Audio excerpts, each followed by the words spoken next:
عبودیم لایه لخا الهیم احریم الپانای لا تعصى لخفزال وخلتمونا أشرب الشمايم بمعال وأشرب أراس بالطاحات وأشرب مايم بالتاحت لراس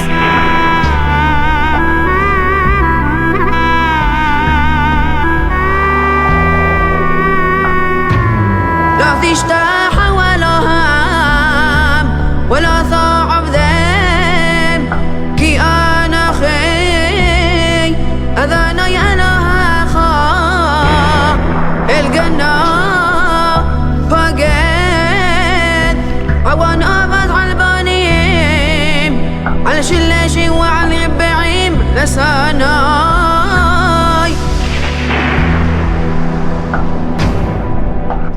وعسى حسد لا لافيم لا هذاي والشامر مصوتاي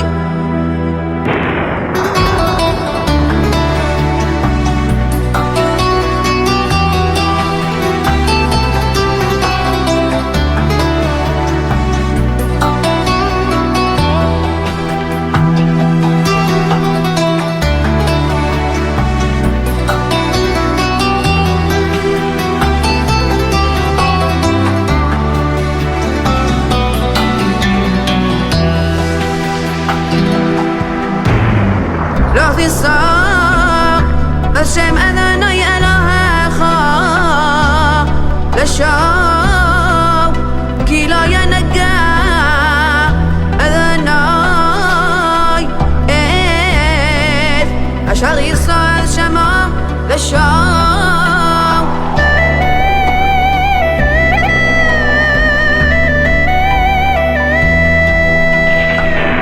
زخارت يوم الشباط لقد شام شاشت يومي تعبان وعاصي ذا كل ملك تاخا ويوم الشفيعي شباط لا أذن يلوها خا لا تعسى كل ملخا التاو بن خاو بالتاخا عبد خوا مثاخا وفهمتاخا وغير خا أشعر بشعراخا كي شاشة يومي معسى ذناي هذا الشماي وثراس أثيام وأثقل أشربام ويانا بيام الشفيعي عالكين برخ أذاناي أثيام شذات وهي قد شيهو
شوقه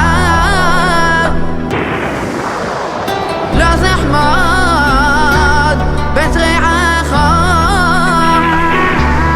لوث حماد ايش تريعه خا وعبده وموسى وشرى وحمرا وخال اشغل ريعه خا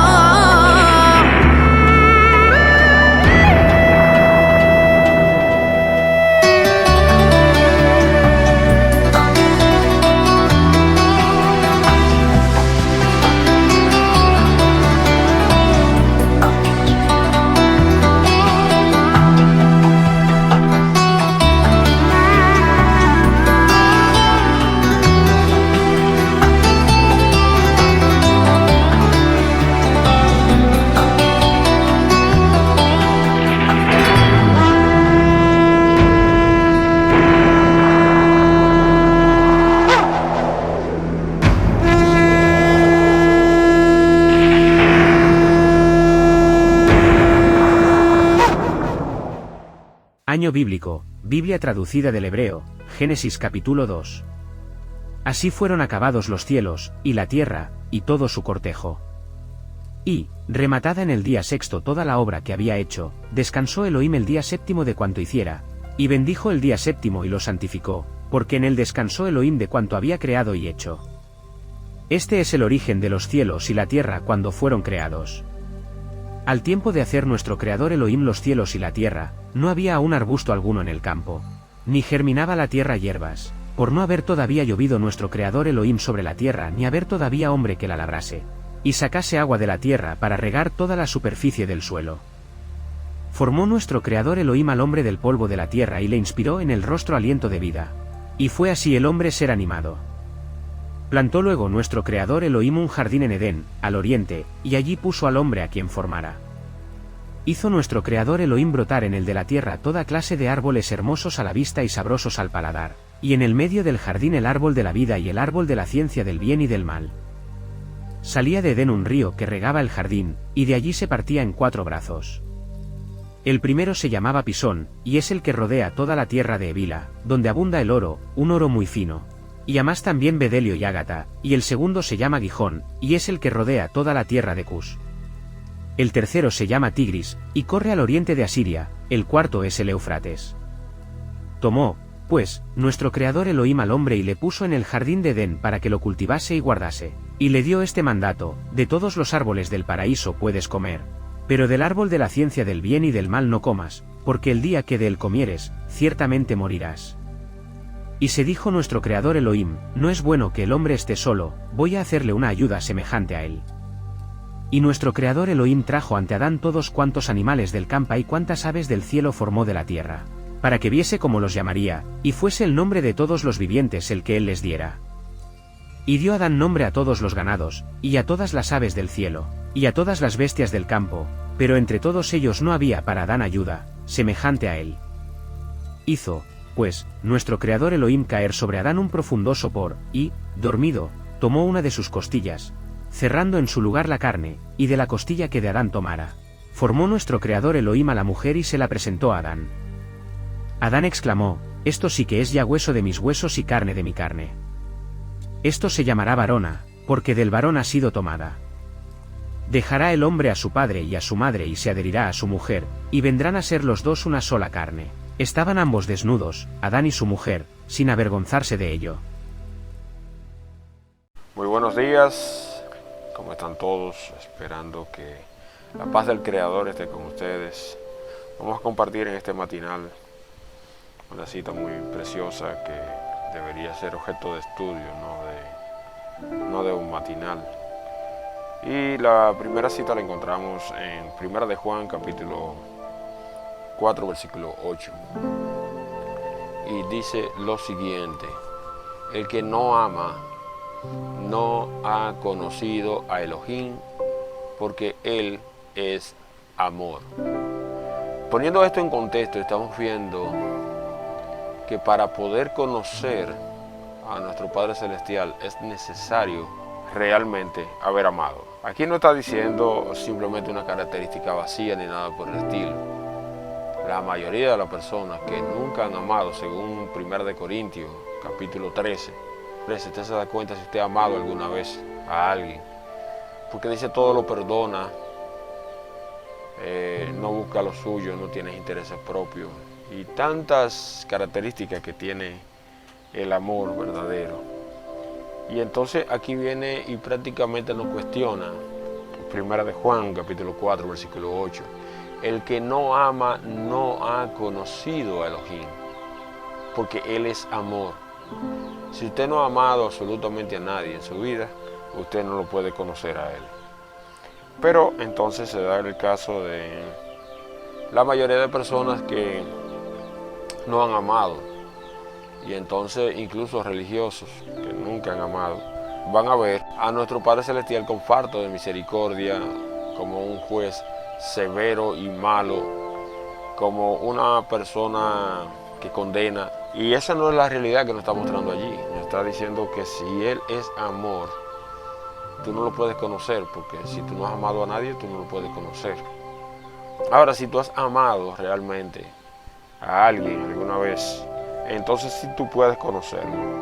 Y la pregunta que debería estar en nosotros hoy en día es, ¿qué nosotros estaremos dispuestos a perdonar a quien amamos? ¿O qué nosotros haríamos por la persona que realmente amamos? Ahora sí podemos poner esto en contexto, porque cuando viene un ciclón he oído personas religiosas decir que nuestro Padre Celestial hace su juicio, que Él castiga, que Él es severo, que Él es cruel. Todas esas cosas lo dicen, todos esos atributos lo dicen, porque esas personas nunca han amado. Y entonces como ellos nunca han amado, no saben qué es el amor, y al no conocer qué es el amor, es imposible para ellos, según las Escrituras, conocer a nuestro Padre Celestial. Pues bien, si un terremoto lo manda a nuestro Padre Celestial, eso es por falta de estudiar las Escrituras, porque en el libro de Job encontramos que han pasado todas esas cosas que pasan hoy en día. Que Él la permitiera no quiere decir que Él, por su propia voluntad, lo haya querido así. Simplemente que Él lo ha permitido. Y la Biblia le atribuye a Él eso porque Él puede evitarlo en cualquier momento. Pero hay una cosa muy importante que nos dice en Mateo capítulo 7, versículo 7 en adelante, enseñándonos acerca de la oración. Y es importante que vemos esta cita que nos dice a nosotros: pedid y se os dará, buscad y hallaréis, llaman y se les abrirá, porque todo el que pide recibe, pidan y se les dará, busquen y hallarán, llamen y se les abrirá, porque todo el que pide recibe, el que busca halla, el que llama se le abre. ¿Qué hombre hay entre ustedes que al hijo que le pide pan le dará una piedra? ¿O al que le pide un pescado le dará una serpiente? Pues si vosotros, siendo malos, saben dar buenas dádivas, buenas cosas a sus hijos, cuánto más vuestro Padre que está en los cielos dará cosas buenas a los que le pidan.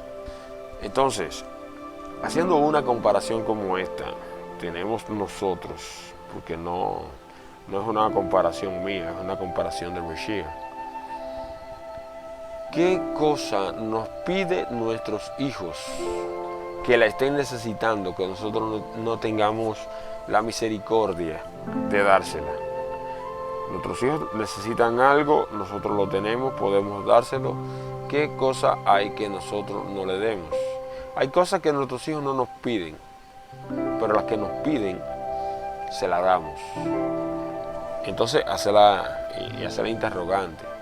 ¿Y si vosotros, que somos malos, sabemos dar buenas cosas a vuestros hijos, cuánto más nuestro Padre Celestial? Entonces quiere decir que Él es más bueno que nosotros. Lo que quiere decir entonces que en una comparación como esta, nosotros nos quedaríamos cortos de todo lo que nos daría nuestro Padre Celestial si le pidiéramos de corazón y si pidiéramos cosas convenientes. Porque hay hijos que no le daríamos una ametralladora ni un arma de fuego. Y hay cosas que tienen su tiempo. Eso lo entendemos nosotros como padres. Ahora, el carácter de nuestro Padre Celestial, qué pena que está siendo tergiversado, principalmente por los religiosos que no conocen el amor. Da pena ver a ese personaje que se ha creado de un señor malhumorado que tiene mucho poder y que se place y se complace en castigar a las personas que no ejecutan lo que ellos quieren, porque realmente es lo que ellos quieren. Ya nuestro Padre Celestial dio sus preceptos. Ya nuestro Padre Celestial sabe cuando hay transgresión o cuando no. ¿Cuál es la diferencia entre eso y la realidad? Hay una realidad muy latente, y es que nuestro Padre Celestial es puro y santo, es sublime, y Él no puede compartir con nosotros nuestro estado de injusticia, nuestro estado de malos pensamientos, nuestro estado de que no nos gusta acercarnos a Él y que tenemos problemas para santificarlo. Realmente no es el intolerable como la mayoría de personas quieran o puedan pensar. Nuestro Padre Celestial tenemos que verlo como uno de los mejores padres que puedan existir en la tierra. Y viéndolo desde ese punto de vista, no me cabe en la mente, no puedo concebir la idea de que Él sea un juez terrible, un juez que se place en castigar a las personas, en castigar a sus hijos. No lo puedo considerar. ¿Por qué? Porque yo tendría que tomar el ejemplo que el mismo Mesías nos ha dado, y es que ¿qué padre hay entre vosotros, entre ustedes mismos? Miren a ver si ustedes son capaces de, por una ofensa de sus hijos, aplastarlo en un terremoto, buscar la forma de castigarlo, un ser omnipotente, omnisapiente. ¿Qué personas hay de vosotros que se atreverían a aplastar a un hijo en un terremoto si lo que tenemos allí es un ser sublime que nos dice las Escrituras que Él nos ama de todo corazón? Y aplastarlo, destruirlo, siendo Él todopoderoso. ¿Cómo puede realmente un ser humano pensar que nuestro Padre Celestial haría supuestamente entre el marco del amor hacer tales cosas? Comprendiendo que nuestro Padre Celestial es amor, es imposible para nosotros, o es imposible para una persona juiciosa, ponerse en el lugar de nuestro Padre Celestial y querer destruir a esas personas que ama.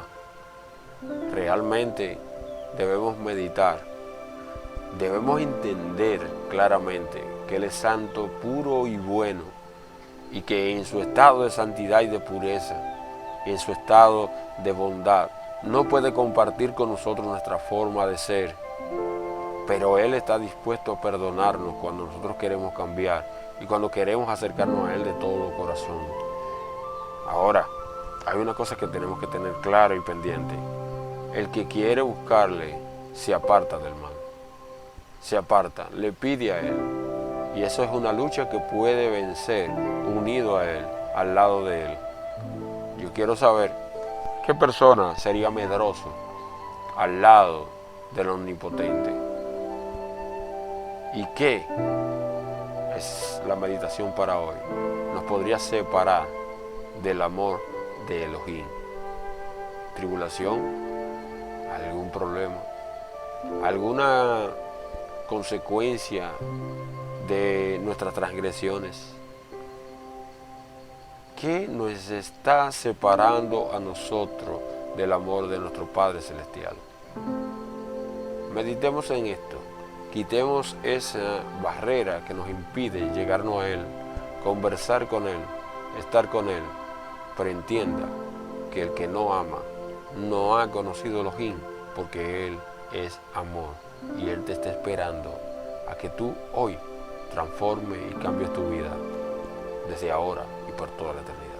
El Creador nos bendiga, nos dé paz, entendimiento y sabiduría para comprenderlo y para comprender todo lo bueno que Él quiere para nosotros.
שמע ישראל, אדוני אלוהינו, אדוני אחד, ואהבת את אדוני אלוהיך בכל לבבך ובכל נפשך ובכל מאודיך, והיו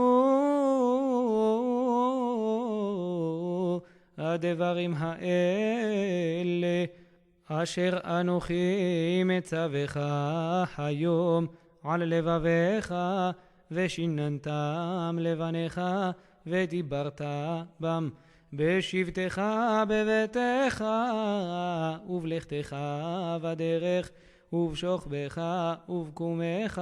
Muy buenos días, vamos a estudiar un poco las escrituras.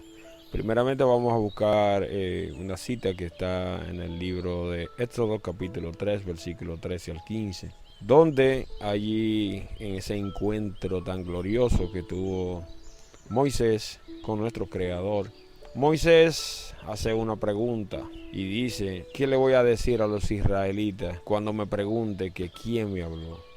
Y entonces nuestro Padre Celestial le dice: yo soy el que soy. Soy en español. Pero realmente eso sería algo paralelo con lo que dice Apocalipsis capítulo 1 versículo 8. El que era, el que es y el que será por los siglos de los siglos. Tetragrámaton. Pero allí encontramos que Él es. Él es. Nosotros podríamos hablar de el ser humano. Y solamente deberíamos decir humano, así como decimos perro, como decimos gato, como decimos chivo, vaca, cualquier otro animal. Pero no nos referimos simplemente a hablar del género completo, género humano, sino el ser humano. Porque hay una parte que nos identifica con nuestro Padre Celestial, con nuestro Creador. ¿Qué pasaba en la vida de Moisés que cuando tuvo este encuentro? ¿Cómo fue esa participación que él tuvo? Y tendríamos que remontarnos desde el nacimiento de Moisés. Moisés fue alguien elegido porque Moisés no debió estar vivo.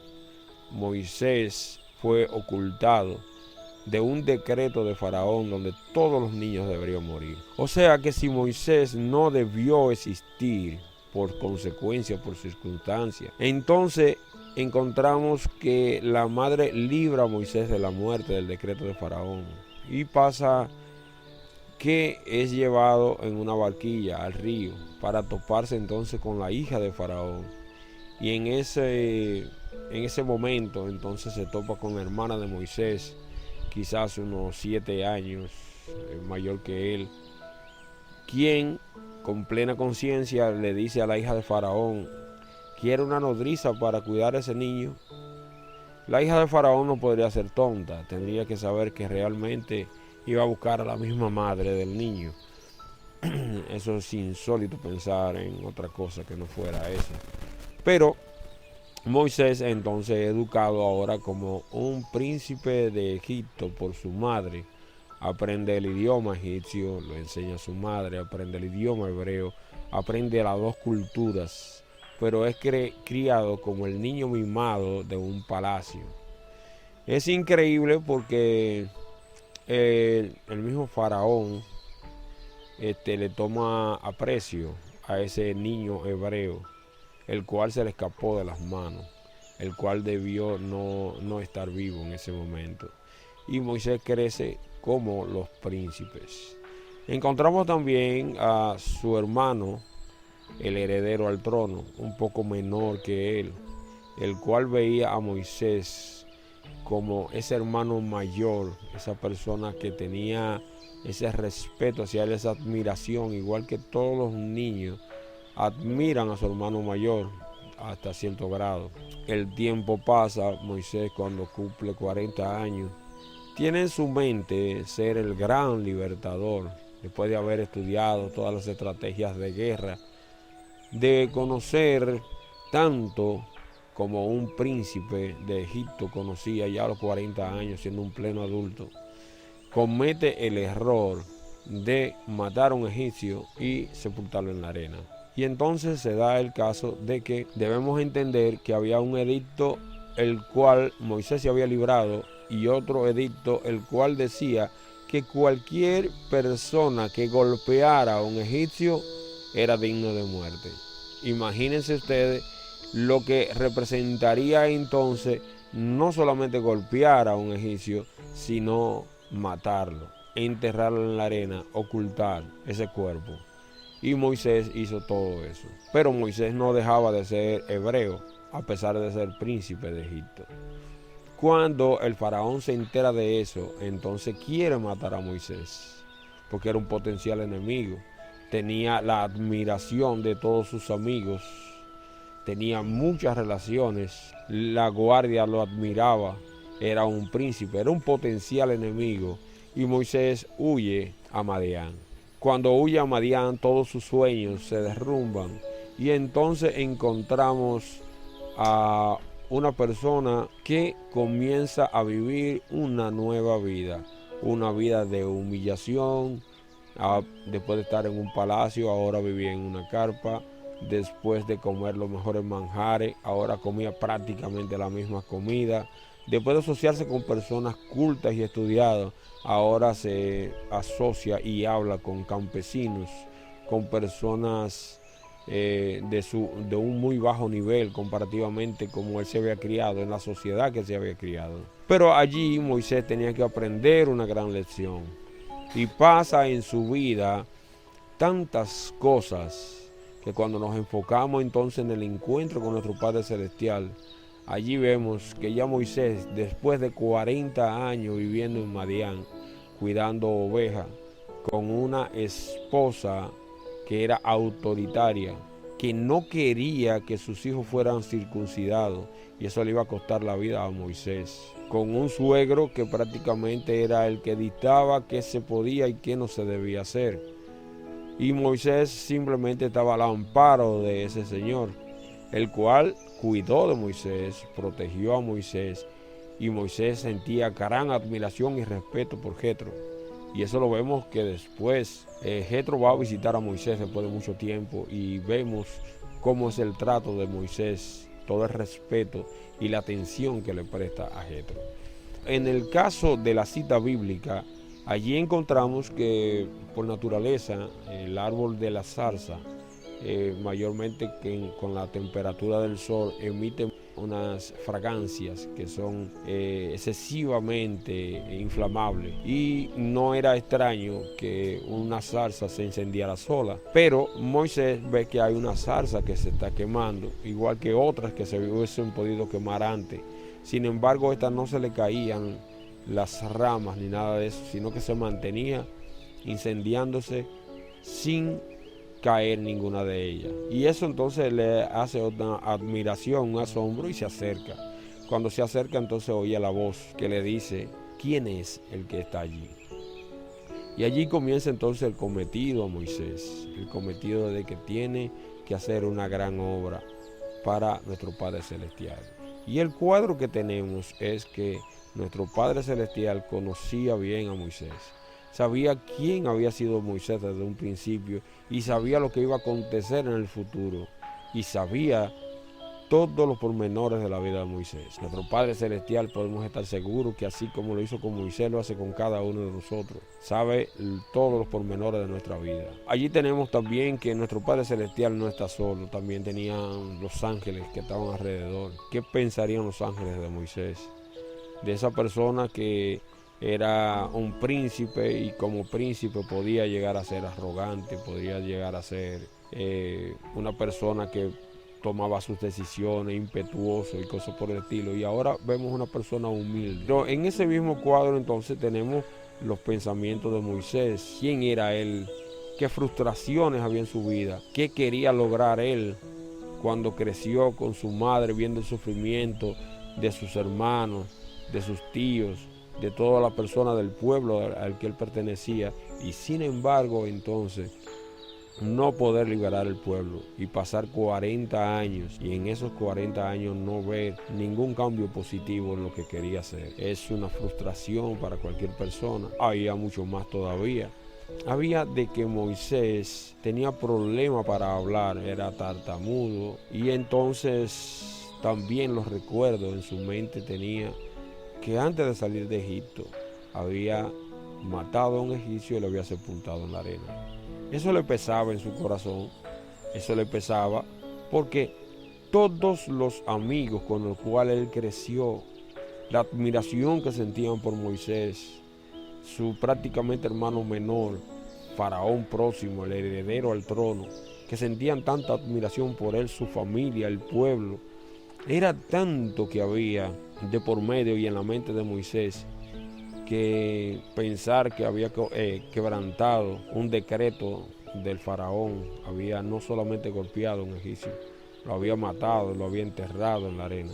Un príncipe perdió absolutamente todo lo que él creía que había alcanzado y había tenido en su vida. Sin embargo, había mucho más todavía. Había un pueblo que posiblemente Moisés tuviera rencor con él, por la sencilla razón de que fue uno de su propio pueblo que lo traiciona, lo acecha y él ve cuando Moisés mata al egipcio y lo entierra en la arena. Entonces, bueno, un grupo de personas malagradecidos, este príncipe ahora es cautivo de sus propios pensamientos, de sus propios recuerdos, y se le hace difícil, muy difícil, concebir la idea de llevar a cabo ese mandamiento que nuestro Padre Celestial estaba dando. Y comienza entonces la etapa de la excusa. La etapa de la excusa, porque si tú me hubiese dado a mí la oportunidad de que yo liberara al pueblo de Israel de Egipto, tú solamente tenías que darme el ejército asirio. Y yo, a pesar de que el ejército asirio no era tan poderoso, pero yo sí podía guiarlo, y con mis estrategias que yo había aprendido, yo sí podía librar al pueblo. De una u otra forma, con tu ayuda, yo hubiese podido hacer algo. Pero ese era el método que posiblemente había pensado Moisés que podía hacerlo. ¿De qué otra forma él pensaba si comenzó con la fuerza? Si no era con lo que él había aprendido en Egipto. Sin embargo, ahora aparece nuestro Padre Celestial que le dice que quiere que haga una obra, que se tope entonces otra vez con Faraón. Y se le anuncia que el que había procurado su muerte en aquel tiempo ya había muerto. Había otra persona. Entonces, pero siguen las excusas. Dice, es que yo no sé hablar, es que yo no puedo hablar, se me ha olvidado el idioma. Tengo 40 años que no hablo egipcio. Además, el pueblo no me va a querer, ese pueblo es mal agradecido. Yo comienzo a hacer algo por ellos y lo que hace es que me denuncian. El pueblo, ¿qué va a pasar con mis amigos? ¿Qué va a pasar con esas personas que yo conocí en Egipto? ¿Qué va a pasar con los jueces que queden vivos? Que eran las personas mayores que tenían, qué sé yo, unos 30, 40 años en ese tiempo. Ya ahora tienen 60, ya ahora tienen 80. Pero no valen las excusas. Se le muestran obras maravillosas a Moisés. Y Moisés entonces decide ir, pero a regañadientes. Cuando llega, lo primero que se topa es que ahora las personas comienzan de uno y otro lado a hablar de Moisés. ¿Quién llega a Egipto? Llega a Egipto un príncipe que hace 40 años se fue de aquí. Una persona que el faraón nuevo, ese nuevo faraón, era prácticamente su hermano menor. Los amigos que habían compartido con él, que habían jugado con él, que se criaron con él, que tenían también aproximadamente la misma edad de Moisés, ahora mismo tenían 80 años, 85, 90 años, 35 en ese tiempo. Ahora prácticamente 75, 80 y 90 años, pero sí conocían a Moisés. Esos jueces que iban a estar ahora vigentes delante del trono, que admiraron a Moisés por su conocimiento, por su rendimiento, por saber las estrategias militares, porque quizás Moisés era una persona afable, quizás Moisés tenía cierto grado de dirección, podía hacer cosas y era entonces una persona encantadora. Pero el mismo faraón sentía simpatía por Moisés. Ahí vemos que llega Moisés a hacerle una exigencia y él no hace absolutamente nada, le respeta la vida. Ese tipo de respeto muestra que realmente el faraón nuevo, tenía simpatía con Moisés. Por menos de ahí podían aplicarle el decreto del viejo faraón, el cual una persona que había golpeado a un egipcio debía morir. Y sin embargo Moisés está vivo, se presenta ve a las personas y se le concede una audiencia. Y entonces esos amigos que están allí ahora ven en Moisés una persona totalmente diferente, con una vestimenta totalmente diferente, no como se vestía un príncipe. Ahora vemos a un Moisés con cabello, no con una peluca cara, no lo vemos con las prendas que usaban los príncipes. Ahora vemos a Moisés con unas sandalias común y corriente, y vemos con una vestimenta de acuerdo a cómo vivían en Madián, una cultura totalmente diferente a la cultura egipcia, pero todavía tenía el respeto y la admiración. Por otro lado, encontramos a Faraón, que ve a ese hermano mayor regresar, se llena su mente quizá de nostalgia, de respeto hacia él, de admiración, pero políticamente también podía pensar, ven acá, Moisés era mayor que yo, Moisés era una persona que todos lo admiraban. Ahora el reino puede tener consecuencias, porque se aparece una persona aquí que podía quizás tratar de reclamar el reino o dividir el reino. Y entonces tenemos un problema social, tenemos un problema político, tenemos un problema familiar. ¿Por qué? Porque también los hermanos de Moisés, la familia de Moisés, ahora se aparece un individuo después de 40 años sin saber cómo estaban, cómo habían pasado ellos, cómo había pasado después que se enteraran que Moisés había matado a un egipcio, qué pudo haber pasado con la familia de Moisés. Y Moisés no dio la cara, Moisés dio la espalda, se fue y se olvidó de ellos, hasta que nuestro Padre Celestial lo envía de nuevo. Cualquiera no quiere llegar a Egipto, pero sin embargo entonces se topa con que el Padre Celestial le había dicho a Aarón que vaya a encontrarse con Moisés en el camino, un aliciente para ser aceptado por la familia. Pero ¿qué pasaba con la parte del pueblo que se sentía abandonado por ese príncipe que algunos quizá pensaban que podía ser el libertador? Bueno, podemos entender que el pueblo sentía menosprecio ahora por ese príncipe Moisés, el pueblo del mismo Moisés. Sin embargo, entonces el pueblo egipcio podía sentir admiración por Moisés. Ahora quizás no todo el pueblo hebreo sentía repulsión por Moisés, quizás otros sí sentían admiración por él, los ancianos que se reunieron con él cuando él llegó. Pero vamos a encontrar entonces la nueva generación que ya tiene 40 años, que nunca conoció a Moisés y posiblemente nunca oyeron hablar de él. Y ahora se aparece un individuo, un señor mayor que tiene 80 años, yo tengo 40, yo tengo 50, no me acuerdo de él, tenía 10 años cuando eso pasó, no lo recuerdo, pero ahora un individuo que dice que va a libertar al pueblo de la esclavitud, pero no vino con un ejército, vino él solo, pensaban los israelitas. Pero Moisés le expresa al pueblo, a su familia, que él no vino solo, porque Elohim mismo estaría con él, porque se lo prometió. Y allí comienza Moisés a demostrarle parte de los milagros que se le había mostrado. Y entonces algunos creyeron, otros se quedaron medio escépticos. Sin embargo, ¿qué encontramos? Que en el primer encuentro con Faraón, cuando Moisés hace la petición, el faraón prácticamente se burla de él, igual que las otras personas. ¿Qué era para el pueblo egipcio esa petición de Moisés? Era algo prácticamente inaceptable. Prácticamente podemos encontrar que la cantidad de personas que salieron con Moisés tiempo después eran 600,000 hombres, sin contar las mujeres y los niños. Aparte de eso, de una gran multitud. Si hablamos de 600,000 hombres, y había menos hombres que mujeres en ese tiempo, porque hacía unos 80 años se habían matado a una generación de niños, se eran tirados al río Nilo para que se los comieran los cocodrilos.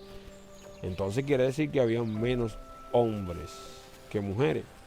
Y entonces 600,000 hombres salieron de Egipto junto con Moisés. Quiere decir que mujeres, vamos a ponerle que había la misma cantidad, pero se supone, por lógica, que tenía que haber mucho más.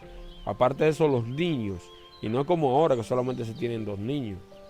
En ese tiempo, recuerden que el pueblo se multiplicaba rápido, se multiplicaba mucho, tanto más que los mismos egipcios.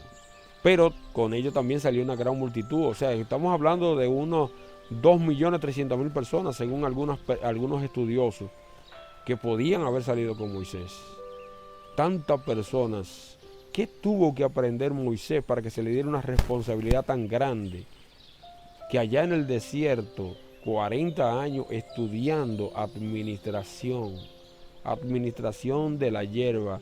Esta hierba que hoy se están comiendo las ovejas, va a quedar una parte y esa va a ser suficiente para el próximo día, o tendré que llevar las ovejas a otro prado, porque esto no le va a dar para el día de mañana y se van a fatigar con el sol llevándolo a otro sitio después de comerse esta. Así ahora Moisés iba a tener ahora a su cargo 2.300.000 personas en el desierto, sin agua, sin comida. Y entonces esa preparación que tuvo Moisés, esa preparación en el desierto, esa escuela de nuestro Padre Celestial. Por eso entonces podemos pensar tantas cosas, tantos aspectos de la vida de Moisés, que podríamos hablar del síndrome de Moisés. ¿Por qué llamarle síndrome? El síndrome es un relato, o sea, es una serie de circunstancias que conllevan a una consecuencia en sí. Pero posiblemente nosotros en nuestra vida también tenemos el mismo problema. ¿Qué piensa nuestro Padre Celestial de nosotros que podemos hacer, que nosotros no aceptamos, que nosotros no queremos? ¿Qué obra nosotros tenemos que hacer? Porque nuestro Padre Celestial no ha visto a nosotros con eso, pero todavía no hemos aprendido la administración que tenía Moisés. El no ser impetuoso como Moisés lo aprendió. Que cuestión de que dice las Escrituras que era el hombre más manso sobre la tierra. Seguro que no era manso cuando estaba en Egipto, cuando mató al egipcio y lo enterró en la arena. Y cada uno de los pensamientos de Moisés estaba en cualquier momento, estos amigos míos, el faraón o el pueblo, va a sacar a colación de que yo maté a un egipcio y lo enterré en la arena. Y habían 2 edictos de la cual Moisés se había librado. Una, Moisés no debió existir porque había un edicto que decía que los niños que nacieran, que fueran hebreos, si eran varones, tenían que ser arrojados al río. Y otro era que el que golpeara a un egipcio debía morir. Por 2 edictos de Egipto, Moisés no debió estar vivo. Cualquier persona que sacara eso a colación, Moisés se vería en serios problemas. Pero por la providencia divina, sabemos que nada le iba a pasar a Moisés. Y las circunstancias lo llevaban a que todavía el pueblo egipcio y parte del pueblo hebreo sentían gran admiración por Moisés. Y entonces vienen las plagas, vienen las cosas. Moisés comienza a ver y comienza también ya a comprender la gran obra que estaba destinado a que él hiciera. ¿Qué pasaría con nosotros, con esa gran obra que nuestro Padre Celestial quiere que nosotros hagamos, quiere que nosotros entendamos, aceptemos, pero no de la forma que nosotros queremos? Por ejemplo, nos gustaría hacer un orfanato.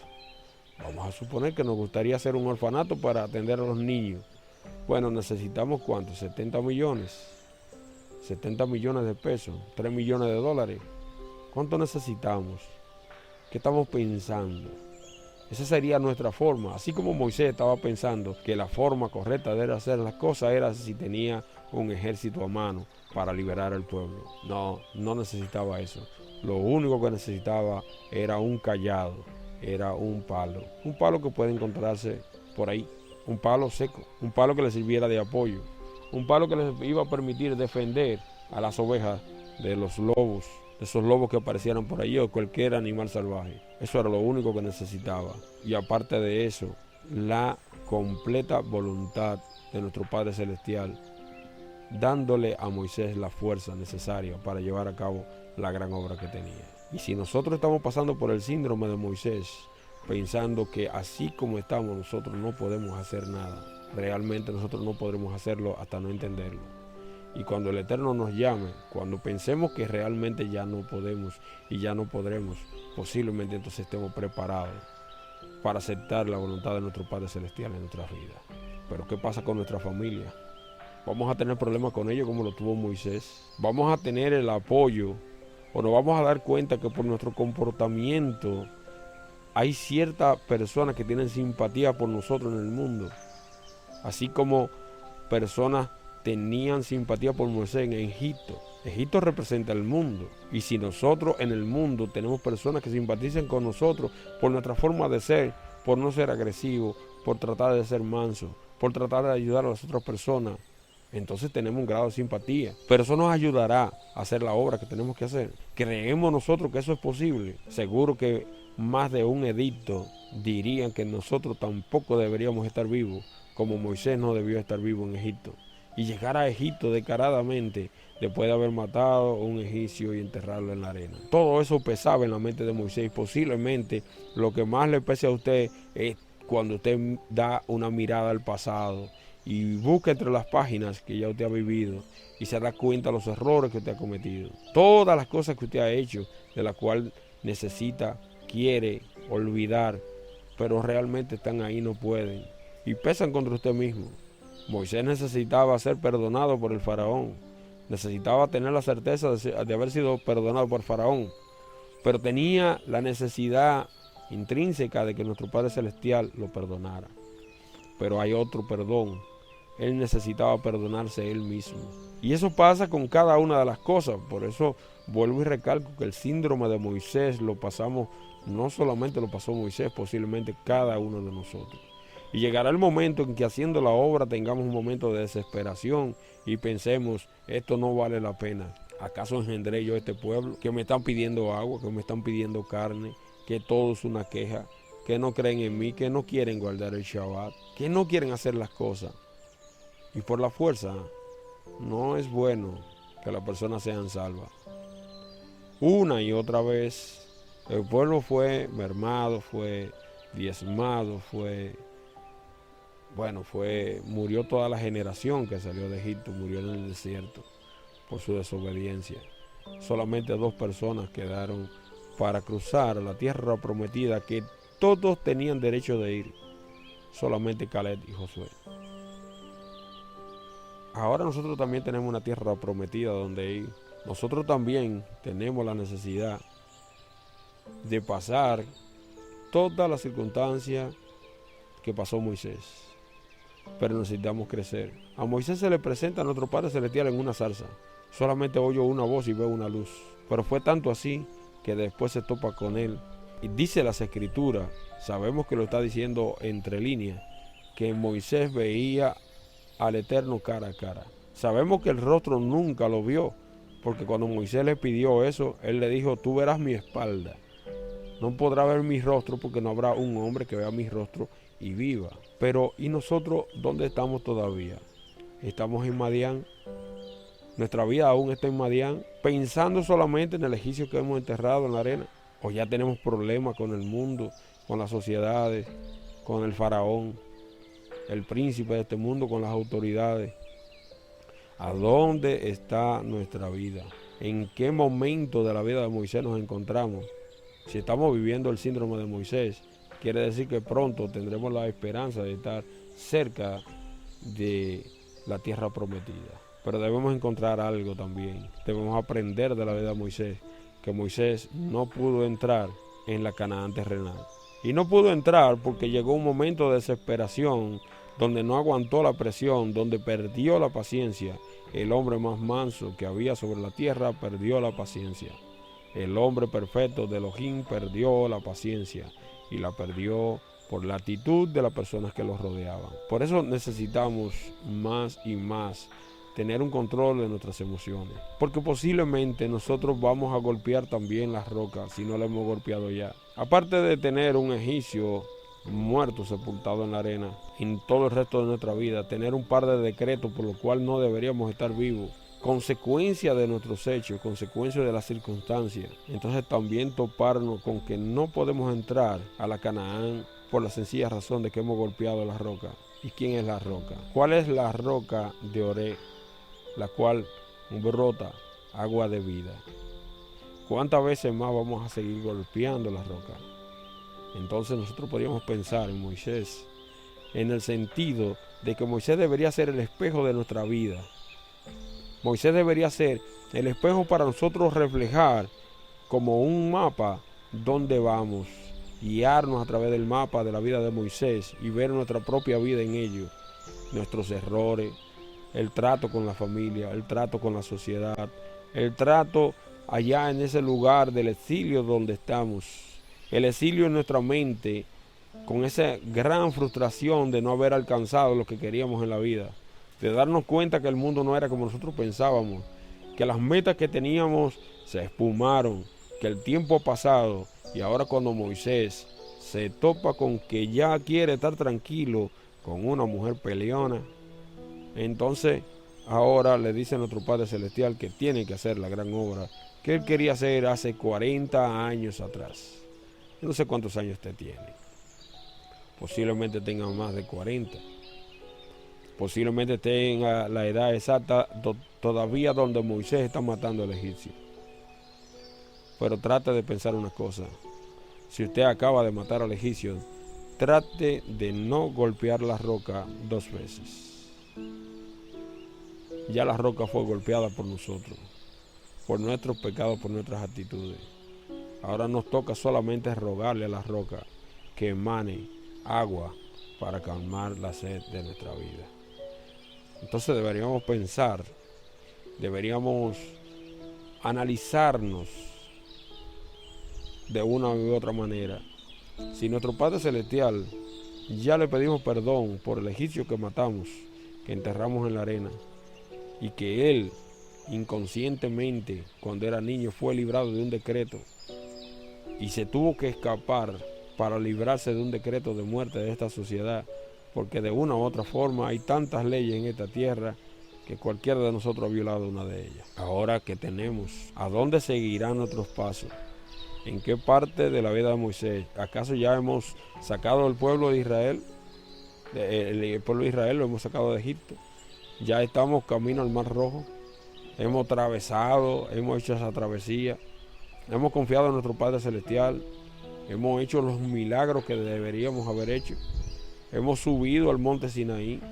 Están los 10 mandamientos impregnados en nuestra vida. Esa alta montaña que debería ser nuestra mente. Donde nadie podía llegar allí sino solamente nosotros. Donde dice Apocalipsis capítulo 14 versículo 1.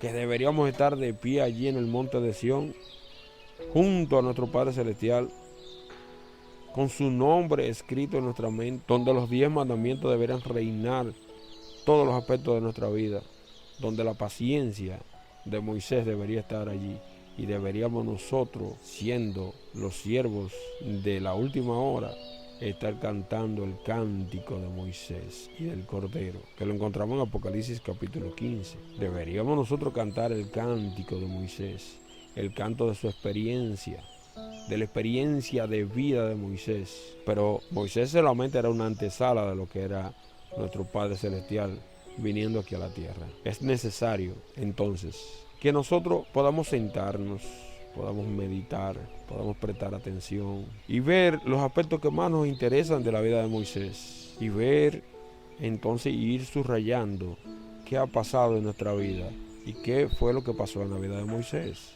Así nos daremos cuenta dónde estamos, y si nuestra experiencia no está cercana a la vida de Moisés, entonces no estamos cantando el cántico de Moisés. Y ese cántico que están cantando los 144,000, que es el cántico, está dando honra y gloria al Creador, porque justos son sus caminos. Y Moisés pensaba que justos eran sus caminos cuando estaba en Madián. Posiblemente usted esté pensando lo mismo que Moisés. Posiblemente ahora mismo usted esté pensando que usted se merece algo diferente de lo que ha obtenido en la vida, fruto de las circunstancias, fruto de lo que usted sembró. Ya es tiempo de sembrar algo diferente y tener una cosecha diferente en nuestra vida. Ya es tiempo de decirle: Padre, ¿qué tú quieres que haga? Lo mismo pasó con Saulo de Tarso, y deberíamos responder igual: ¿qué quieres que haga? ¿Qué quieres que haga? Porque Saulo también tenía un propósito muy claro y definido. Quería acabar con todos los creyentes de esa nueva, pero él pregunta que qué tenía que hacer, y se le dijo entonces qué tenía que hacer. Nosotros quizás tenemos una idea muy diferente, de dónde debemos ir y qué debemos hacer. Estamos en un propósito de pasar nuestro Madián aquí, en el lugar donde estamos, con nuestros familiares, con nuestros amigos, con nuestra vecindad. Si no pasamos este examen, seguro que pasaremos no solamente 40 años en Madián, posiblemente nos pasemos el resto de nuestra vida sin saber que la zarza arde y que no se caen las hojas. Posiblemente pasemos solamente una pequeña parte del síndrome de Moisés en nuestra vida y quizás no lleguemos nunca a cantar el cántico de Moisés y del Cordero. Es momento de reflexionar, es momento de que podamos verdaderamente pensar, analizar, decir y hacer lo correcto en cada momento de nuestra vida. Si no hay preguntas, que la paz, la armonía, la felicidad pueda llegar a nuestros corazones a través de esa bondad que tiene nuestro Padre Celestial con nosotros. Que tengamos una bendición muy especial para nosotros, toda nuestra familia, y que podamos meditar en su santa palabra día y noche.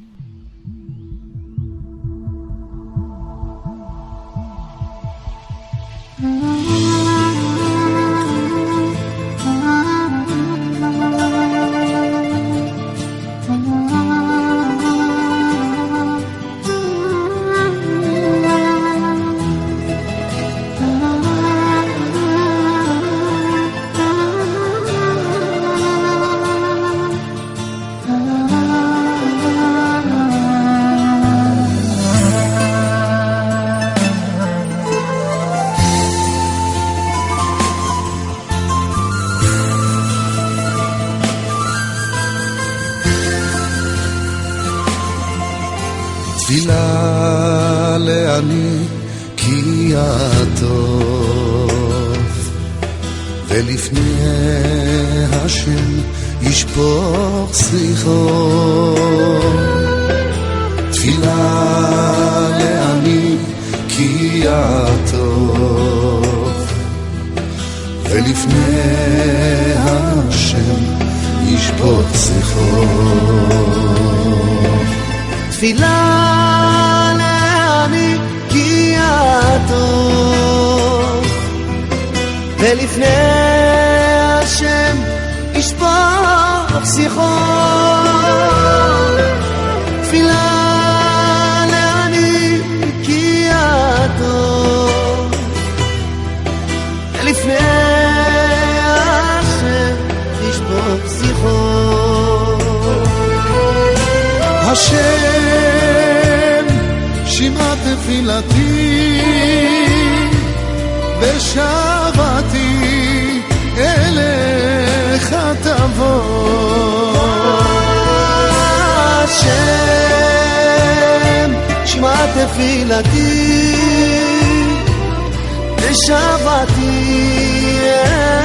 אליך תבוא אל תסתר פניך ממני אל תסתר פניך ממני אל תסתר פניך ממני ביום אקרא מהר ענני אל תסתר פניך ממני אל תסתר פניך ממני אל תסתר פניך ממני ביום אקרא מהר ענני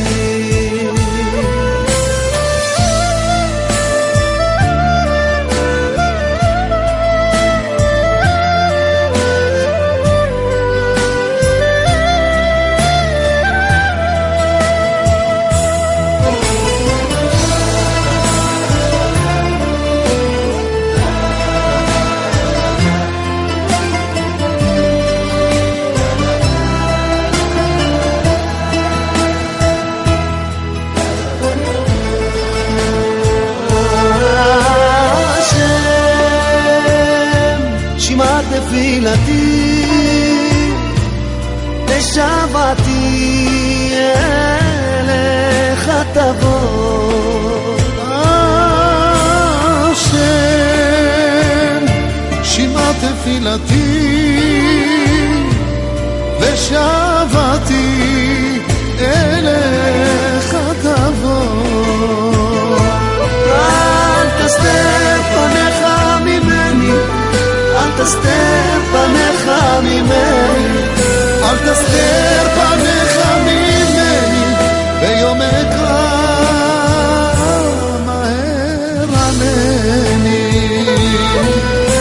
תסתר פניך ממני, אל תסתר פניך ממני, אל תסתר פניך ממני, ביום אקרא